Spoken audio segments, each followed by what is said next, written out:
It's another edition of the Mentors Lounge. And like I said earlier, in my last interview with Mr. Kola Olugbodi, I said October is dedicated to women because they are very important in our life. And I have an array of phenomenal women, ladies who are doing great stuff in their space. And so on this interview today, I have the pleasure of bringing to us Ifeoluwa Dar-Johnson, who is doing great things in the tech space that is dominated by men. And so it's so much great pleasure that I bring Ife to us today. Ife is someone I've known for many years, and I'm so happy to bring her here today. Ifeoluwa, you're welcome to the Mentors Lounge. Thank you for having me. It's my pleasure. Right, great. So for people who don't know Ifeoluwa, because I know Ife, I think it dates back to about 10 years now, and let's meet who is Ifeoluwa Dar-Johnson. Over to you. Thank you so much. My name is Ifeoluwa, and I'll start by saying that I'm a biochemist, right? So my first degree is in biochemistry, University of Ilorin. So I'm a scientist, right? So, and of course, early enough, I knew I wanted to go into social sciences, right? I liked anything communication, marketing, and also immediately I was done with school, I went into marketing, so product marketing. And so I was working with e-commerce companies for the first 7 years, e-commerce, FMCG, and then a bit of, of finance as well, right? So after that, I moved back into medical diagnostics, interestingly, right? So I was leading marketing at one of the biggest medical diagnostic company in Nigeria. From there, I moved fully into tech, right? I was number 3 employee in a tech company. So I had to build the company from scratch, so which was really great. I really did enjoy my time there. So of course, from there, I then moved on to say, you know what, there's a problem I've identified. It's time for someone to stand up and do it, right? And since nobody's coming to save us, I might as well be the person who solves the problem. So which was why I found myself creating Healthtracka, which is a digital platform that is helping people have access to their health tests, right? So that's basically my career journey. Beyond that, I teach marketing at CIM, so Chartered Institute of Marketing in Nigeria, UK, but the Nigerian part. So I also have an MBA from the University of South Wales in the UK. Beyond that as well, I try to mentor young people. I strongly believe that women have a lot to offer the world, and there is no barrier as long as you ask for help and you do not, you just don't let your circumstances define you, basically. So yeah, brief history about me.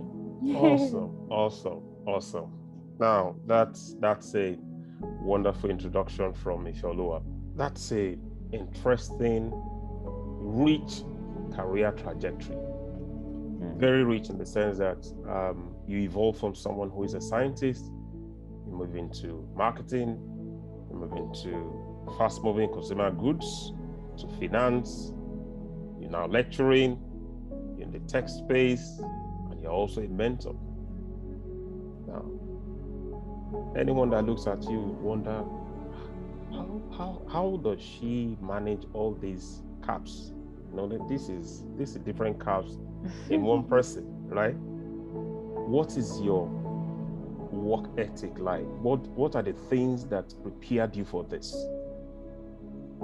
Because the fact that you are doing this means that there is a routine that you follow, or there's something that has inspired you, that made you to follow a particular regime of lifestyle, or you open to opportunity. What are the things that have prepared you for this that you're doing now? Yeah, so number one is my fundamental principle in life is that you have to be value driven, right? So it means that anywhere I am, I must be delivering value. right? And I was put it this way: the first job I got out of school was as a data analyst, right? Interestingly, right, in an health company. So we usually would go around and take health screening for people, for staff of organizations, right? Different organizations. And I remember, because it was my first year, I had not even served, right? I basically just put in my all and I was doing my work, right? But interestingly, I remember that the CEO then called me one day and like, he has never seen someone who's an entry level do work like this, right? That you work as if, this is it, this has to work, right? So you give it your whole. In fact, when I was leaving, he actually, I remember that he gave me 15,000 naira extra. That's like 10 years ago. That was a lot of money. When I was 7, I was going back to serve, right? So he gave me money to say, you did really well, that kind of thing. And of course, with the promise that anytime you're back, you have a job waiting for you, right? So when I was done serving, that was like the first landing place for me to say, at least I have this sorted. And I can trace that back to every single job I had done. Everybody comes back to tell me, Ife, you own this space, you deliver value, right? And for me, it's not even, I don't know if it's as conscious as I want it, but I think that I cannot be in a place and not deliver value. I do not feel it is right for me to be in the same, you must, it is part of the way I am wired, number one. And then that is what helps me to sleep at night, knowing that I have done my best. I'm delivering value, right? So for me, it's a fundamental, principle that drives me every day to say, I am born to deliver value, right? If I can't solve problems, in fact, I get frustrated when you put me in a position where I can't solve the problem that is surrounding me, right? Because what else? So what am I doing there? Am I just sitting down there, right, without able to solve? So, for me, that's fundamental, and I think that's one thing that people can also learn, right? To say, you know what, you want to be in that point where you become a problem solver and you deliver value. At that point, the sky is the limit, because everybody is looking for problem solvers. Absolutely. Right. Absolutely. So for me, I would say that has helped me over my career. I remember the last job, my boss literally would leave me. Like I was, just great products. It got to a time people thought I was even out of the company. And that happens almost every organization I've worked. In fact, there's some that say, well, are you the son? Are you the daughter of the owner of the company? Are you, And also, again, this is a driving principle for me, because I truly, truly believe that if you do these things, you're not doing it for them. If you deliver the value, you're not doing it for them, you're increasing your own capacity. And then when it's time to do your own thing, obviously you have, I am confident to do my own thing because I know what I've done for other people. If I can do that, I will do it for myself, right? At least by God's grace. And it's not, my track record will show that, I've done it. I've been there, done that, right? So, absolutely. So for me, it is not I'm doing it for you. I'm doing it for myself, So because I need to, the world, this life is too short. So you need to, deliver. You cannot have to die empty. That's true. Yeah. Now, the thing is this, right? All the people I'm bringing in October, they have done so many great things, right? Yeah. But before they got to the point where people started observing them, there is a backstory. Sure. Secondary school days, university days, family background. What are those building blocks that shaped you to become somebody that is value driven, somebody that is passionate about making impact, somebody that has this mindset of, I can't be somewhere and I'm not delivering value. I can't be in a space I'm not increasing my capacity. There is something that must have informed that. What it is for you? So for me, I have to say it was my father, right? So I grew up, very humble background. But if there is something that fundamentally drives who I am today. It is the fact that my father did not, basically believed in me so much, number one, and then expects me to literally decide what I want to do and be anything, right? And what that meant was, so for example, my dad didn't go to school. And my dad grew up, in fact, it was already old enough when he taught himself to read and write. So I grew up reading his own books. Adult books, right? All the history of Nigeria, different things. In fact, I grew up, with a world view in that sense, because I had access to all the books. So from really right on, I was a bit exposed in my mind to what the possibilities are, right? So there was encourage studying in the home, or yes, just took interest, or how did he have? No, he did. So because he taught himself how to read and write, right? And he's a master storyteller. Yeah. Right. So he basically imbibed that culture in me. So what book are you reading today? So tell me about what you read. Do you really like it? So what do you think? And all. And then, of course, he didn't see gender. He didn't see, you're a woman, you're going to end up. No, absolutely not. In fact, I think I grew up and then realized this happens in the world, right? So he basically just wanted us to see the world, right? And not be limited in our thinking.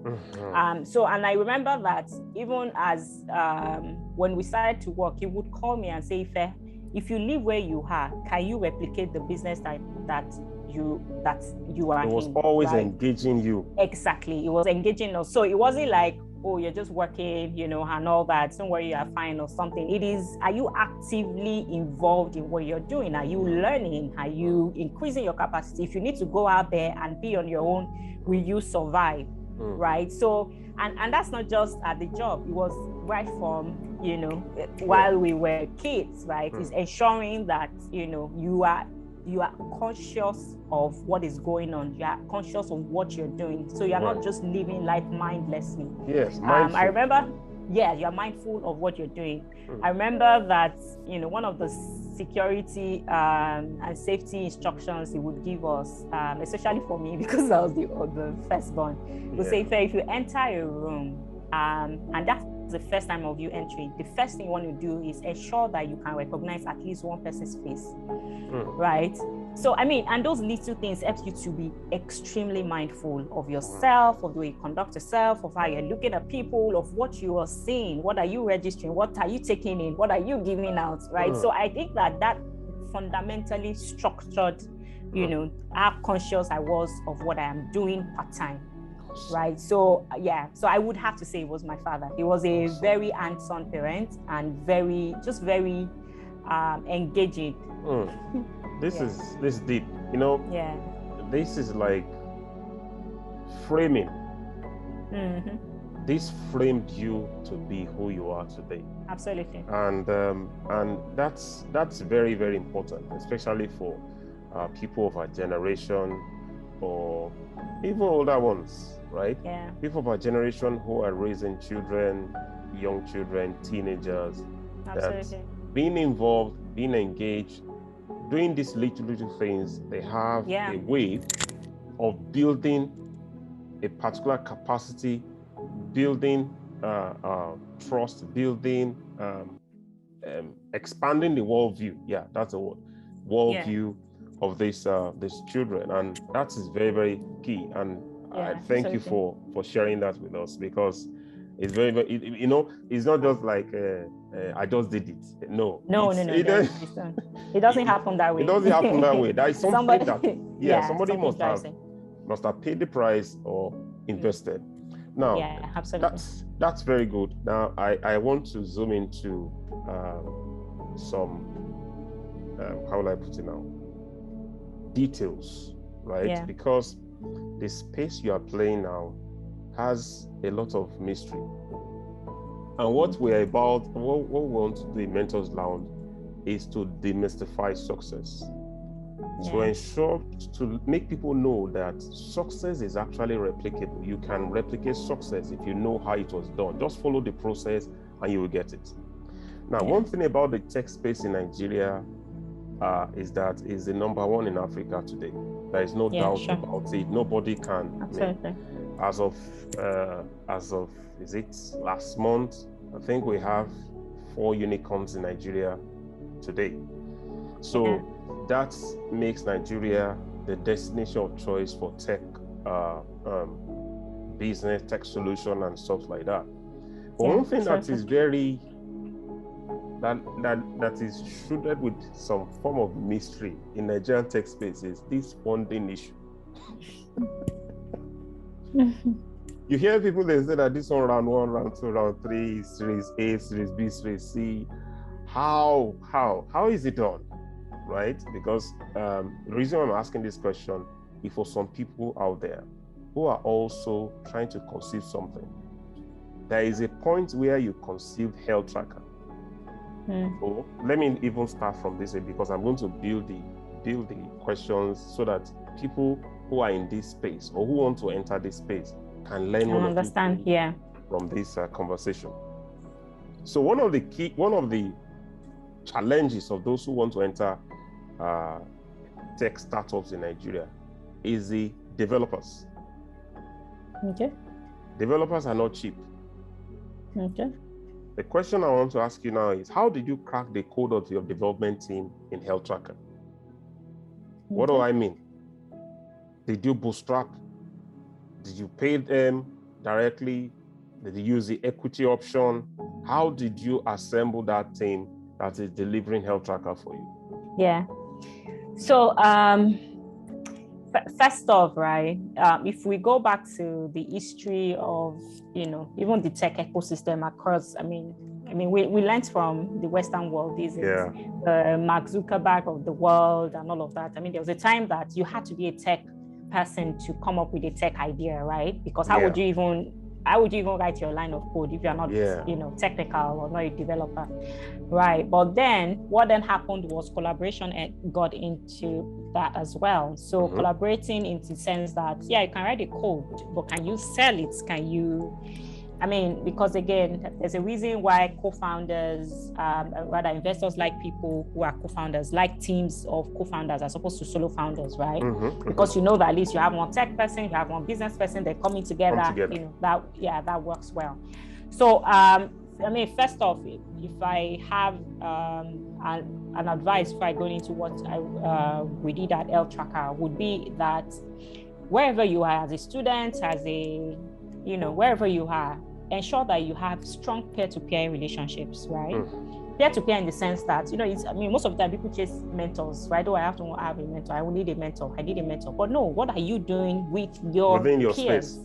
Within your space, the people that you do life together with at each point of your life. So if you are in uni, you need to actively or is it consciously make friends with people that that if you need to do anything in the future, these are the brilliant people that you can do stuff with, right? Because if you go around, right, most of the time you look at the historical data of people who have built businesses, especially from while they were young. There are people who my colleague are at school, where my hostel mates, and all of that. Even right. So it's easy for you. It's easy for you to exactly. It's easy for you to be in a room with a computer scientist and say, I have this idea, what do you think? And that person says, oh, that's really a problem. You can do it this way. And before you know it, the company is formed, right? The Jobberman guys, they were 3 guys from Ife. Guys from Ife, right? So I think it's very important. Peer-to-peer relationship is underrated, and it's usually, people don't take that as seriously as, looking for mentors, right? When the real people you need for your day-to-day is your peers. So for me at Healthtracka, right, I would say the same templates. The first thing we did was to bring in someone as a technical, technical partner, right? I decided to build the product with the person. So of course, we still had to bootstrap in the sense that because the technical bit is a bit of, needed a bit of a team around it. So we still needed to build put together a team to come together to start to build a product, even beyond the technical partner. Again, I have like 10 years of experience. I have saved some money, so I could afford at least to pay developers, right? So it was an hybrid, right? I was paying some and I was giving some people equity to say, you know what, let's build this thing. And all. So, which is why, my first advice, especially for people who do not have, any money kept somewhere to build, is ensure that you leverage on your network. So because you can then say, 50-50, let's come in together and build a product and build this company as such. So, but of course, if you have money, developers are expensive, but if you've saved up money and you really believe in your idea, that's when you need to invest in that and say, you know what, if I can just build, something that works at this point, and I have somebody who's helping me to build, then I have some level of proof of concept.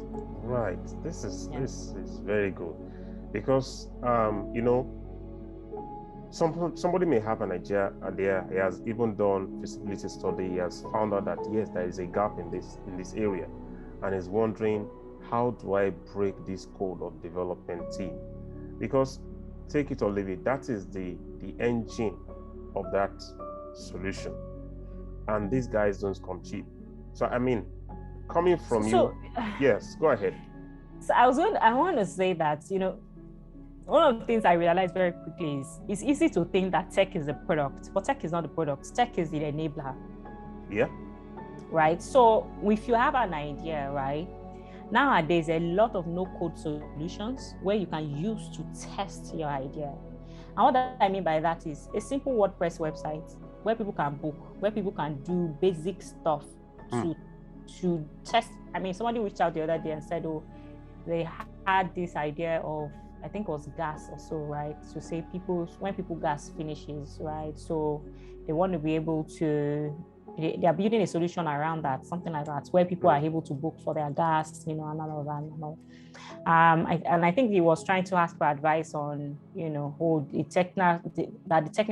technical team, or the people they try to outsource to mess them up and all. I'm like, see, gas is your product. Technology is meant to help you enable scale it up. Right. So, and what do you need that product for? You need that as a proof of concept, so that you can then tell your investors, see what we have, right? And then, potentially get funding to build the real tech products, right? Because usually your first tech product is not what you then use to scale. So you still need to go to build again, right? When you get the real money.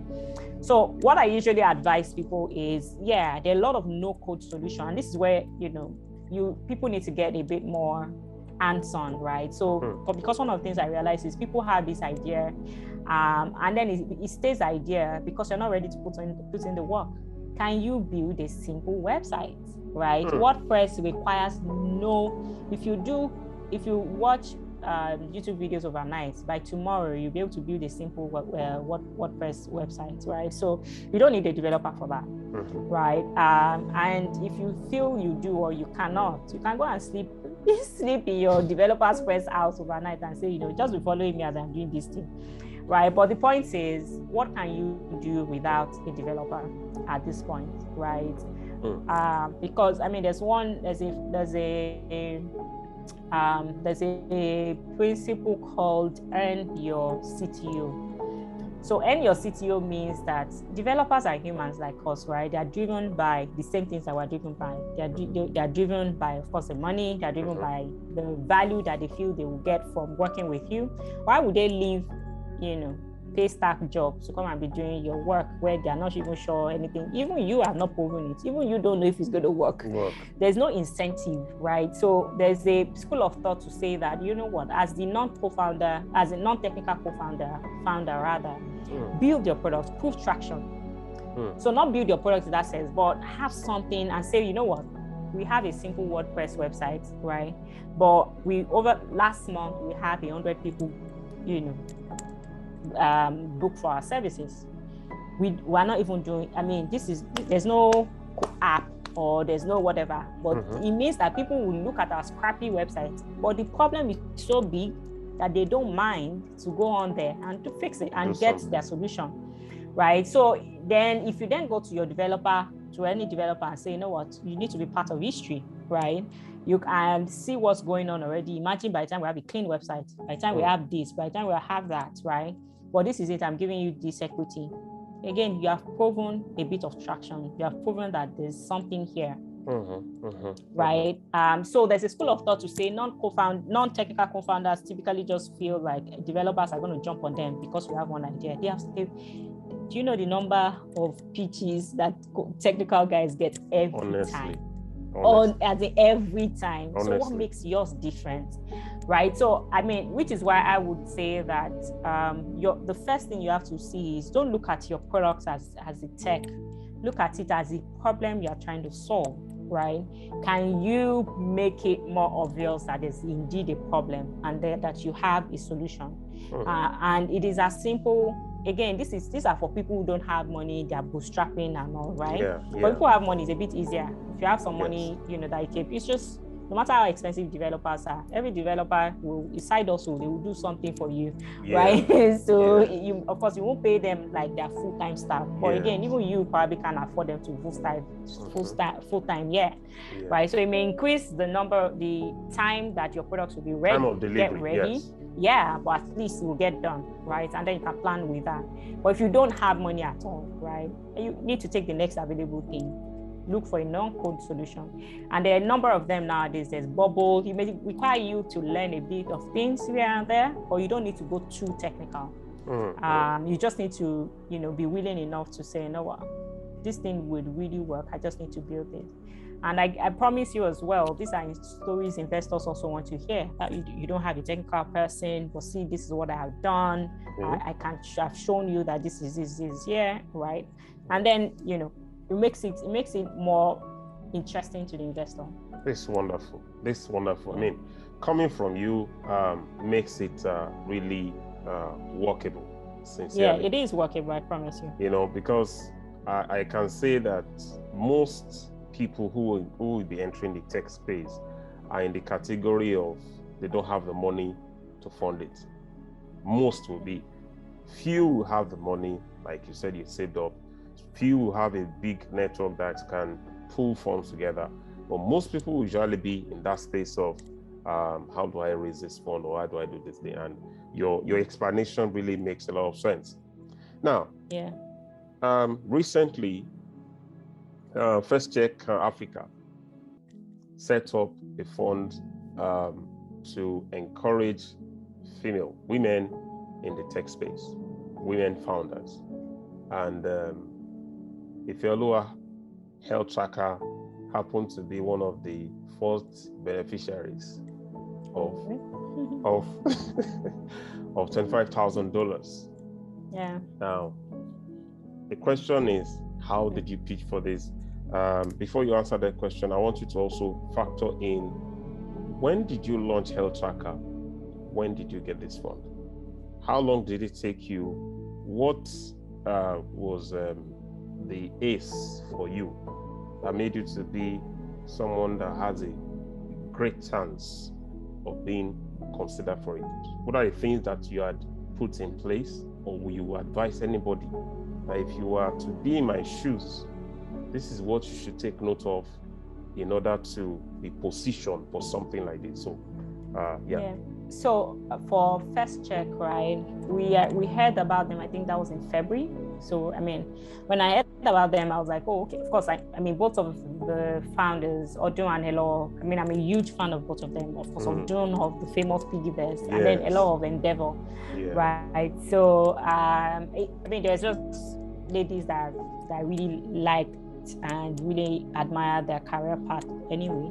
So when coming together to then do this, I knew that these were people I wanted on my side, right? Because I mean, you just want correct people on your side, is it? Especially in entrepreneurship.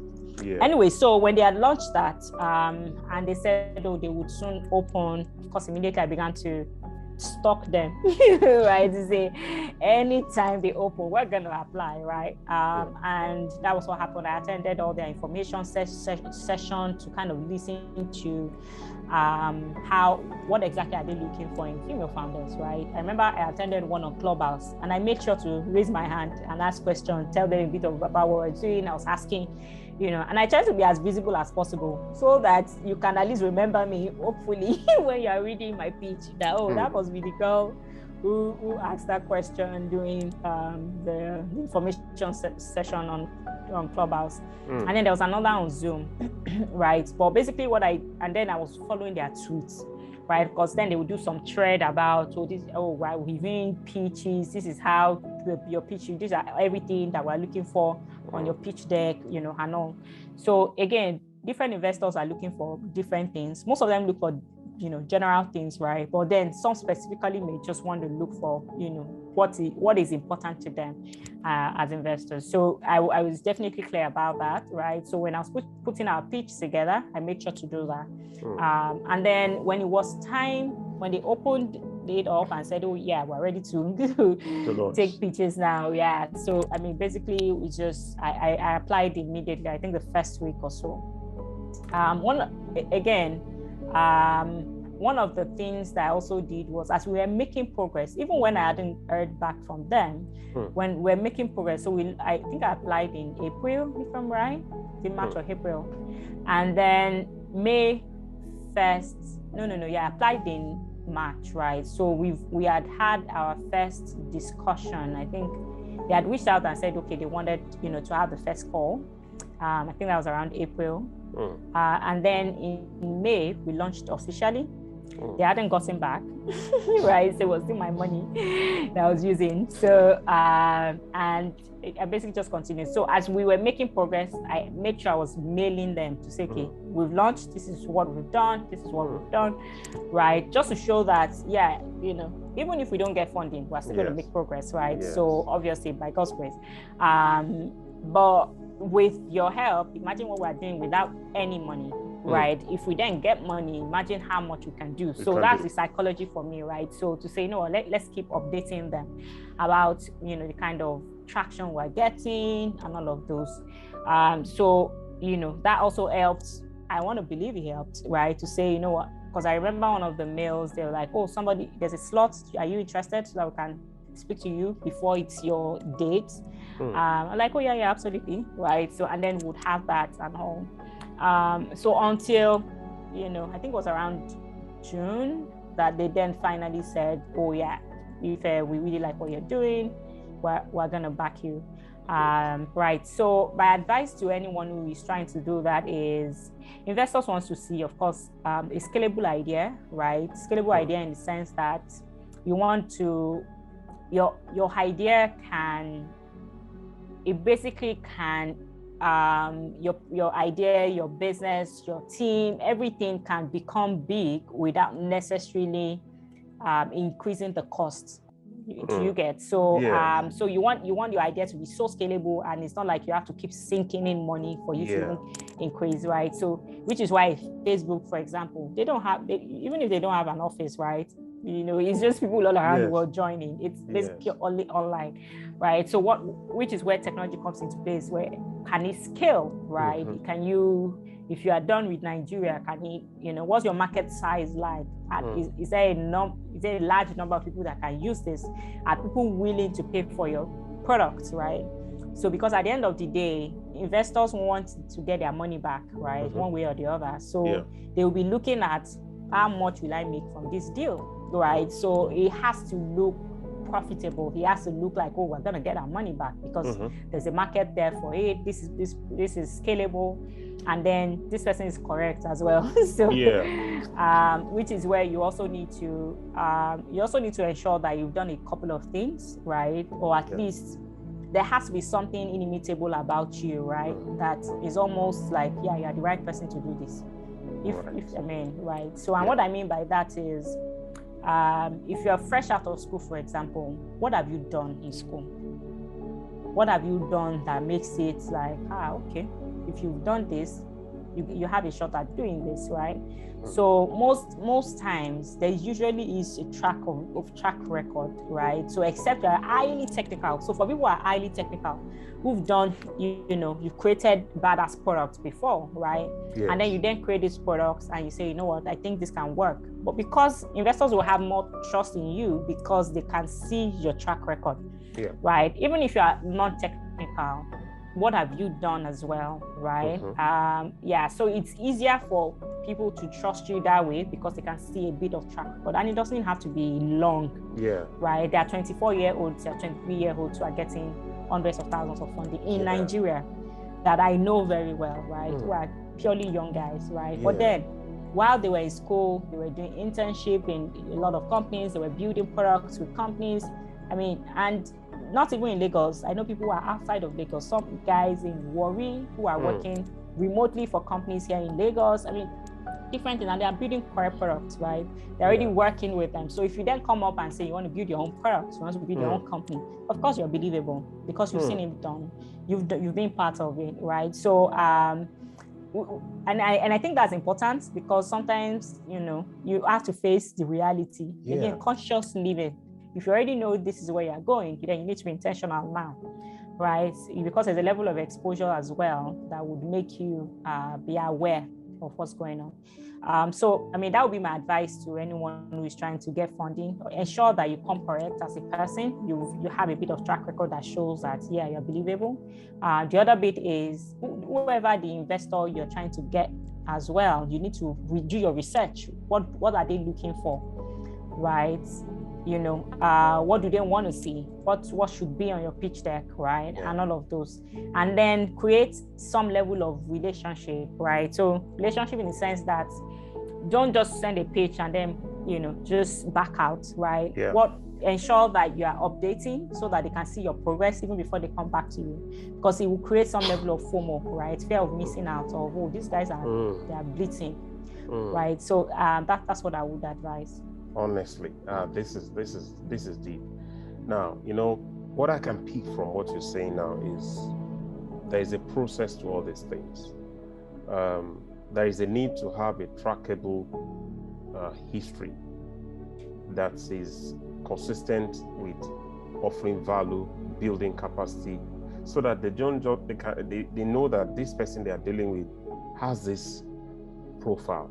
Now, in the light of that, what will you tell a teenager, young girl, right, who is in secondary school, who just saw the headline for female tech founder wins this fund and everything like that, and is looking, I would like to be like this woman. What will you tell that kind of teenager, that girl who is trying to build some confidence in herself, or is trying to create a path that, okay, if I can follow this, I think I will have a chance at doing something like this in the future? What will you tell that young girl? Well, the first thing is you finish school first. You need to finish school because, obviously statistics shows that you're more successful. You're likely to be more successful if you finish school, if you finish your secondary school, if you finish your university as well, right? However, another thing I would like to say, which is a bit controversial, is people's journey can be non-linear, right? And what I mean by that is, so it's easy for people to say, oh my God, a lot of young people are doing great stuff, I want to be like them and all. But statistics realistically shows that the average age of successful entrepreneur is 44. 44 years old, right? Right. So it's easy for you. And the reason I'm saying that is, of course, you want to move with the right crowd as you, if you want to get there early, right? And what I mean by that is, if you're a teenager right now and you are looking at, oh my God, I need to, deliver value, I need to solve problems that are scalable, I need to also, just do great things. I want to be the next Zuckerberg, right? And build the next unicorns, right? The first thing I would definitely would say is finish school, number one. The other thing is build the right kind of relationships, right? Because those are the things that are going to help you get where you want to get to. And if you have opportunities as well that would give you leverage, head and shoulder above other people, please take it. If you have parents who are rich enough to send you to private school, they are just basic things that gives you more access to opportunities that most people do not, right? So if you know that you can push yourself to get a first class out of school, because then if you have a first class, then it's easy for you to intern at some companies, right? Because then they will open their doors to you. So what are the things that gives you leverage? Go for it, right? Because then it gives you a bit of, edge everywhere you get to. And once you get that hedge, it also opens your eyes to opportunities. So it may be, you were able to, because you have the first class, you can go to school in the UK, and then maybe you work in a tech company and realize this is not that hard, I can do this back home, right? And then because you have the first-hand knowledge of it, it's easy for you to replicate that, right? So there's a lot of things that can happen just because you are conscious about what leverage can I have. So, and some people, there's nothing you can do. First class may not happen, but what other things can you do? Are there activities? Do you want to be your SUG president? Do you want to just ensure there is something that you are doing that makes you have some leverage? And then he helps, and it may be as simple as I want to learn how to code, and be really, really good at it. Put in the 10,000 hours that he said it takes for anyone to be an expert or something, right? And then, especially if you're female, if you then really become really good, then the world is at your feet, right? Because then you can work with companies even while you're at school. You're doing crazy, basically can have a lot more opportunities. So that's what I would say. While the other bit of it is, don't be afraid to try new things, right? Because again, people's journey, my journey has not been linear at all, right? It has been a lot of like this, right? So I would be lying if I would say, you just finish school, go work in a company, then move on, save money. And so it may not happen that way. I've seen a lot of people who basically from school, because they've been doing stuff already, just comes together with a couple of friends and say, you know what, let's solve this problem. And then they begin to, and then they get funding and they do it. And then some people just say, you know what, let me work for a while. I'll do what I'm doing by the side, and then I move on. And different things. And some people I need to go to MIT first in the US, go finish, right? But at the end of the day, the most important thing is find your leverage. So if your leverage will then open that opportunity for you. And if it seems like you can't find, nothing makes you different, nothing is working, then become the best friend anybody can have. Because those friends, especially for the fantastic, if you are able to keep great friends, they will be the one that will drag you in when important conversations are happening.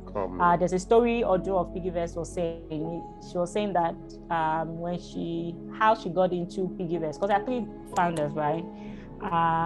She said she went for an interview. She was coming back, and then she saw two of her friends called out to her from one of the buildings. They saw her passing by. Said, Ojo, come now. And then she entered, and then they were discussing the first company they were trying to build. And they're like, now let me be a co-founder too now, I know, and that was it. So again, just be a good friend. Good, sometimes that can save you. So find your leverage, basically. Awesome. Now, a few more questions for you, Ife.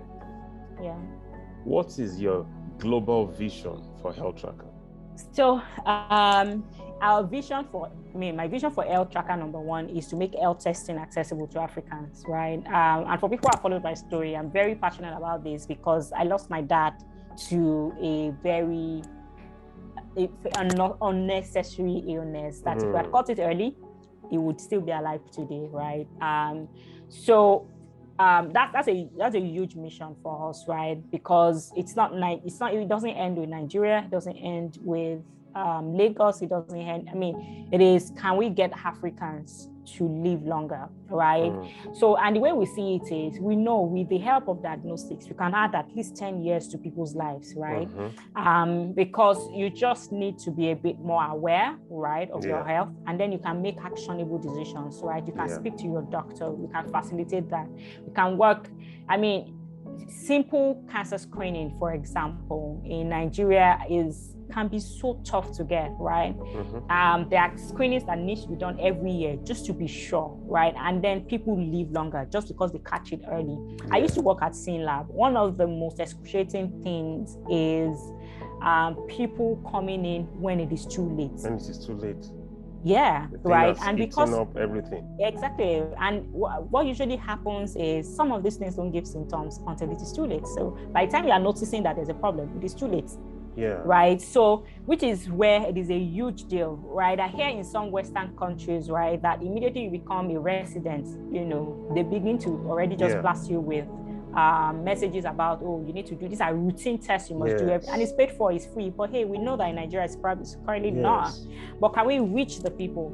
Can we get people to have access to that test? And there's a lot of components to that, right?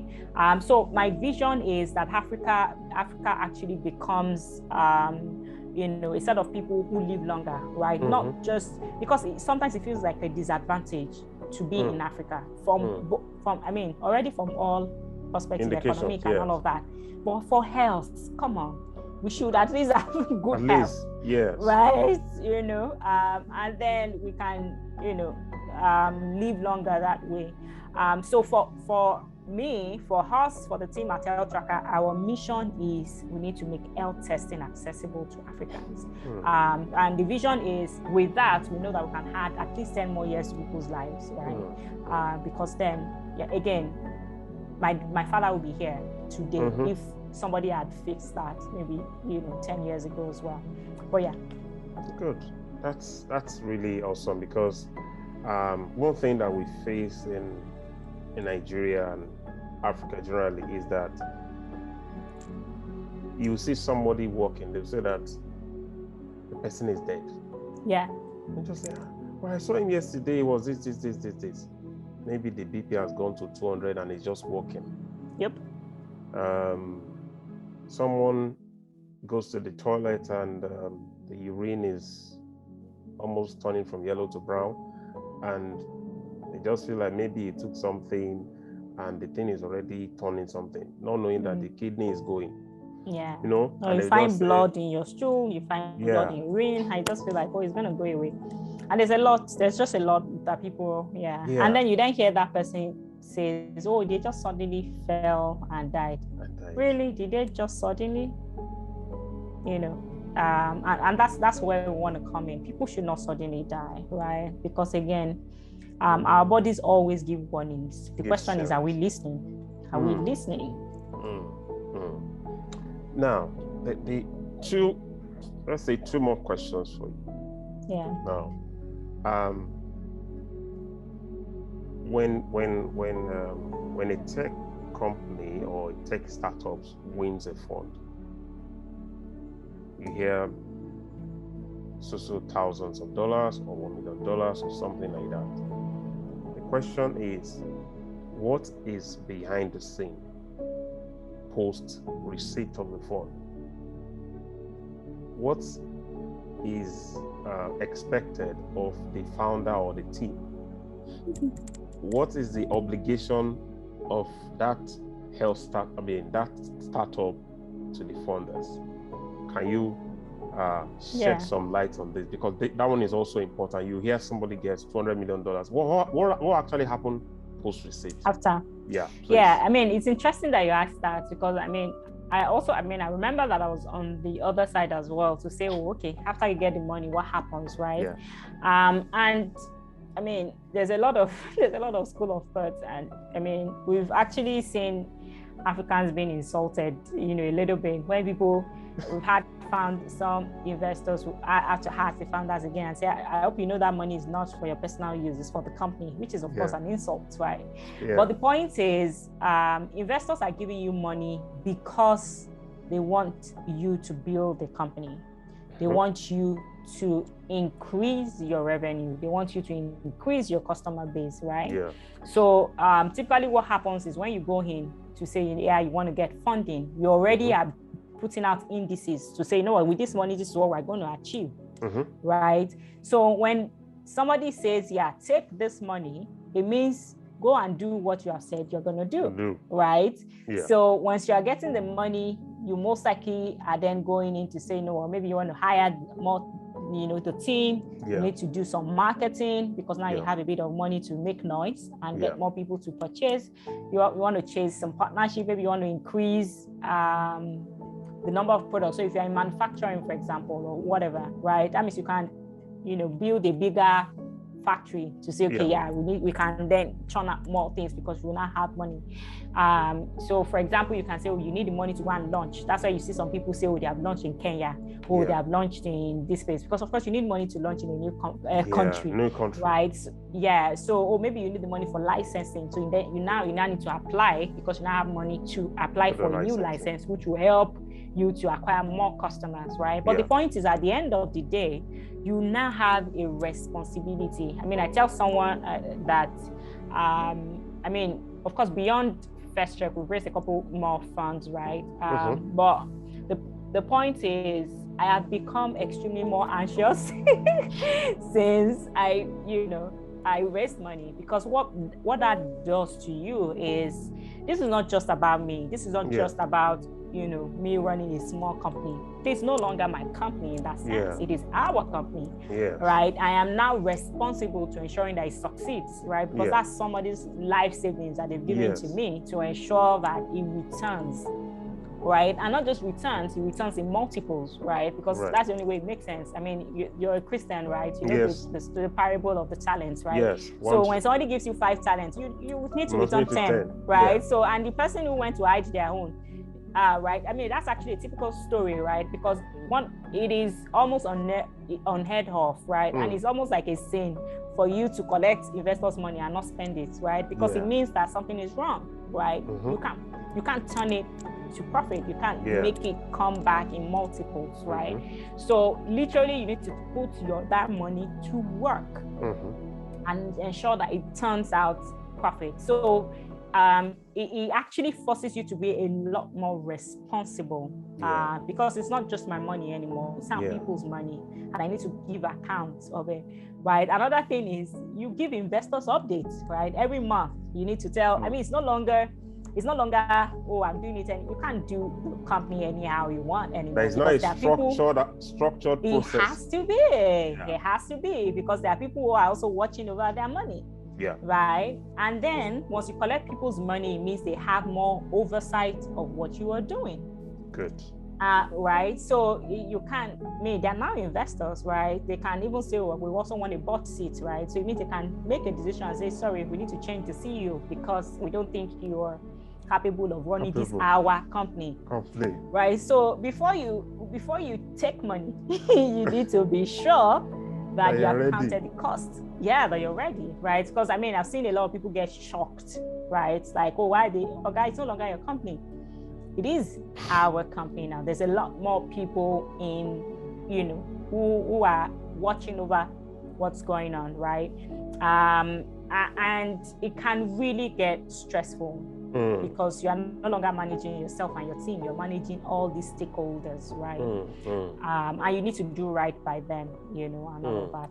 And then imagine you don't raise money once, you raise money continuously. So you have a ledger full of people every time to manage, and all of that.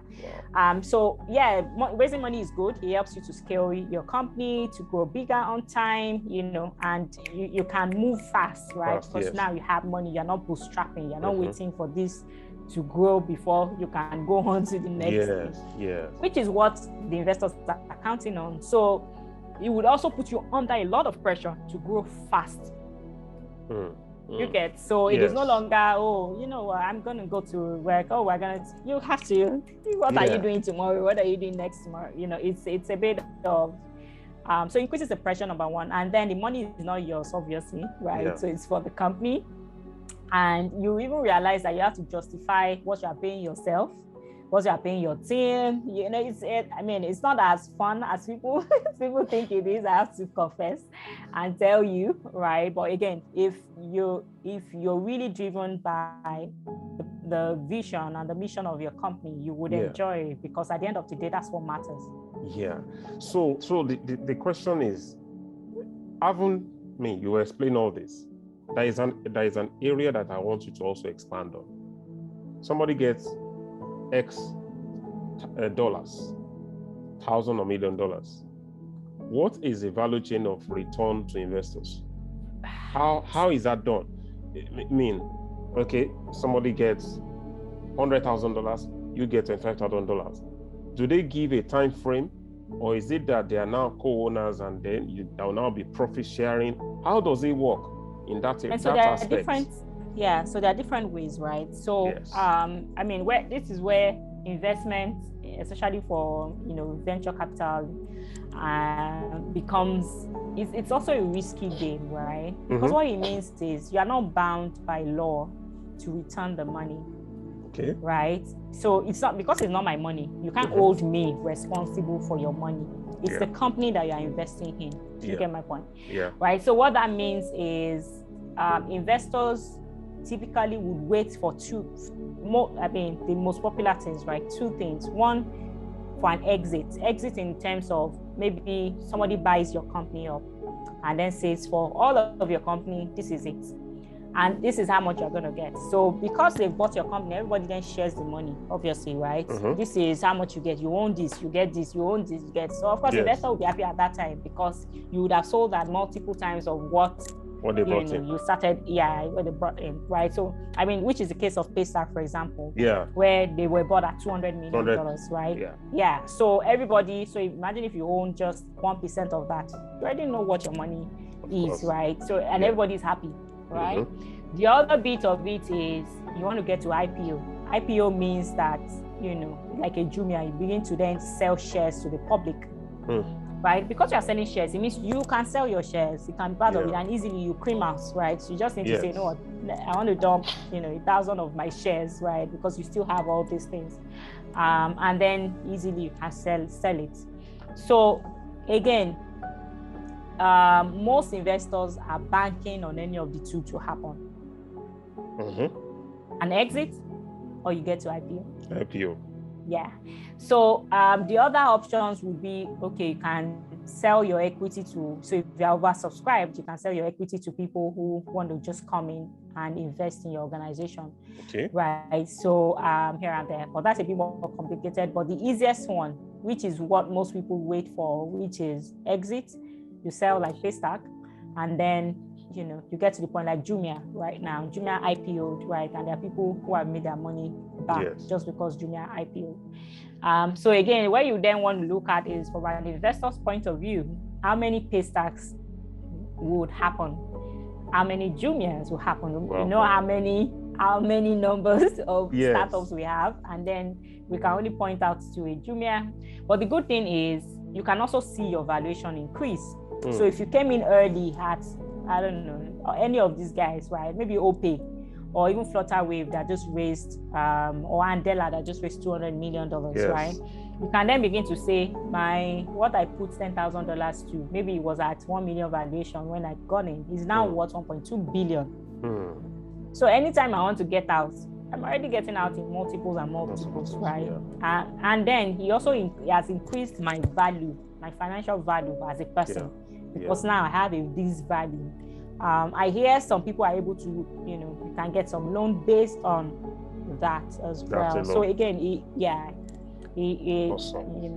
Awesome. But that's for the successful ones, of course. Yeah, absolutely. Two more for you, and I'll leave you. Because it's been no, what is happening is that you're bringing out some things that are going to be very useful for anyone, actually. So the thing is, for Healthtracka, what is your own end game? What is your end game in terms of exit? That's one. The second one is, are you open to individual investors? Like, someone feels like he's watched this thing, he goes to Healthtracka, he checks everything, the value offering, said, I think I want to be involved in this. Are you open to? And those are my questions. And that was the right enough for today. Okay. So I'll start from the other one. So yes and no, right? Because the way it usually works is I mean, whenever we're raising, we typically would, be open to venture capitalists, right? Yeah. So sometimes we have individuals who say, oh, no, I want to get in on that round as well, right? And then, of course, they drop money. We've had a couple of individuals who have invested in us anyway, right? But the way it also works is because you are individual as well, you may also not know when we are raising. Yeah. Right? Because if you are an individual and not in the space of VCs where you even get the information, right? So typically what happens is we keep a database of people who have, told us that they're interested in raising or investing for our next round, right? So if you have view on database, so whenever you are raising, we basically just send you an email to say, okay, if you're interested, this is what we're raising at, right? So that typically will be how it works, right? So we don't raise all year round, right? So you just buzz us and you say, okay, yeah, transfer the money. That's not the way it works. They're typical. So whoever wants to get on that database, what do they need to do? They just need to reach out to us and send us their email address. So anytime we're raising, we just send an email to everyone on the database. Good. Right. So that's one. The other bit of what's our plan. So I would say it's too early to tell at this point. But I mean, because we're very ambitious, I would want to say that it would have to be either one of exit or IPO, right? But again, it's too early to tell, to be honest, right? We're barely 6 months. So right now, we just want to focus on even building a company that, someone can, the people can see or come, that can scale, that can grow, and then get to the point where we begin to think of what do we want to do? Do you want to exit? Do you want to IPO? And all of that. So yeah, I would say it's too early to tell. Awesome. Yeah. Ifeoluwa, I'm so grateful for your time this afternoon. My pleasure. That's been my pleasure. The thing is, most people that I bring, I chase them for close to 2 months. So I'm happy that finally I got you to come on board today. So your final thoughts are for us and for anyone, and that'll be it for this interview session today. Yeah. So I think my final word will be that, it sounds cliche, but you have to believe in yourself, and not just blind belief. Belief in the sense that be intentional with the way you live, right? And then it is almost a guarantee that you will be able to do the things that you want to do, because you are laying the foundation, you're laying the grounds. The other bit of it is don't write yourself too yet, right? Especially for people who feel like they've toiled, and nothing seems to be working, and all of that. Especially if you're indeed putting in the work, right? Don't write yourself too off yet, right? You basically just need one break, and then everything begins to add on to it, right? So just keep on that path. Identify what you want to do and just be bullish about it, right? It would happen. Great. Thank you so much, Ifeoluwa. My pleasure. I'm so grateful. Yeah. And that's it for the interview session today. I believe everyone is going to really enjoy this session. Once again, thanks so much, Ifeoluwa, the CEO and founder of Healthtracka. It's great having you on the Mentors Lounge.